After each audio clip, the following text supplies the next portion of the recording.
इस वीडियो में हम लोग एसओपी और पीओएस फॉर्म को डिटेल में स्टडी करेंगे।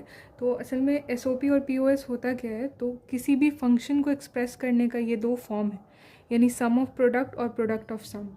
तो सबसे पहले समझते हैं कि फंक्शन होता क्या है। ठीक है, तो फंक्शन वो होता है, Boolean function is a mapping that defines the relationship between the combination of Boolean input values and single output values. मतलब कुछ भी इनपुट का जो भी कॉम्बिनेशन आएगा उसका जो रिज़ल्ट आएगा, ठीक है, उसका जो सिंगल आउटपुट वैल्यू आएगा वो एक फंक्शन को रिप्रेजेंट करता है। अब जैसे इसको एक एग्जांपल समझते हैं कि मान लो ए और बी एक वेरिएबल है, इसको लिटरल भी कहा जाता है, फिर वेरिएबल कह लो। ठीक है, उसकी दो पॉसिबिलिटीज़ है, एक 0 या 1। ठीक है, तो उनसे 4 कॉम्बिनेशन बनता है, 0 0 0 1 1 0 1 1। ठीक है, तो जब 0 0 आता है तो उसके लिए जो मेरा आउटपुट है वो 1 आता है।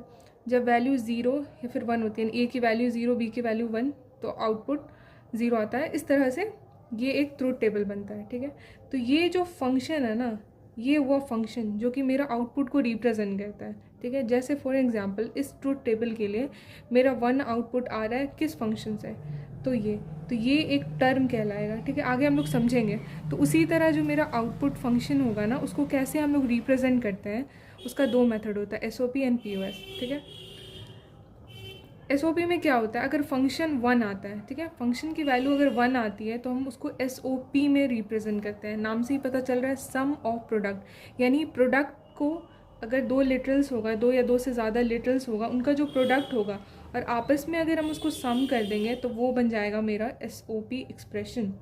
ठीक है, अभी तक के लिए इतना समझो, फिर आगे समझ आएगा।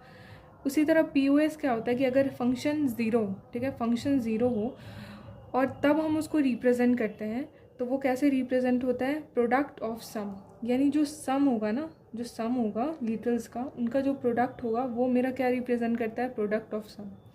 अब इसमें दो टर्मिनोलॉजी होती है, एक होता है मिन टर्म, एक होता है मैक्स टर्म।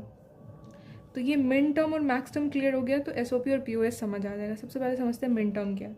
तो देखो, मिन टर्म का डेफिनेशन क्या है कि प्रोडक्ट ऑफ ऑल लिटरल्स, ठीक है, ईदर विद कॉम्प्लीमेंट और विदाउट कॉम्प्लीमेंट। कोई भी लिटरल्स का जब हम प्रोडक्ट करेंगे, जैसे मान लो एक्स क्या है, एक्स एक लिटरल है, वाई एक लिटरल है, इनका जब हम प्रोडक्ट करते हैं ना, तो ये एक टर्म क्या कहलाएगा, मेरा मिन टर्म। ठीक है, ये एक पर्टिकुलर टर्म मेरा मिन टर्म कहलाएगा, ये एक पर्टिकुलर टर्म मेरा मिन टर्म कहलाएगा, ये एक। ठीक है, ये अलग अलग मिन टर्म्स होंगे। अब देखो इसका ख़ास बात क्या होता है, ये होता है कि अगर कोई सा भी वेरिएबल, ठीक है, अगर उसको 1 को हमको रिप्रेजेंट करना है तो वो क्या होगा, वो वेरिएबल होगा। बट अगर 0 को हमको रिप्रेजेंट करना है तो इस वेरिएबल का वो